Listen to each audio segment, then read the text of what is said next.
Hello everyone, mini food బ్లాగ్తో మళ్ళీ మేము ముందుకు వచ్చేసానండి. యాక్చువల్గా నేను ద బర్గర్ కంపెనీ నుంచి కొన్ని ఐటమ్స్ అయితే ఆర్డర్ చేసుకున్నాను.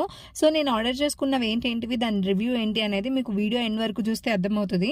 నేనైతే చికెన్ పాస్తా ఆర్డర్ చేసుకున్నాను. టేస్ట్ అయితే ఆసమ్ ఉందండి అసలు. అంతేకాకుండా చికెన్ పాప్కార్న్ కూడా ఆర్డర్ చేసుకున్నాను. వీటన్నిటితో పాటు కాంప్లిమెంటరీగా మాకు బ్రెడ్ స్లైస్ కూడా ఇచ్చారు. ఫైనల్లీ నా ప్లేట్ ఎంత కలర్ఫుల్గా ఉందో చూడండి.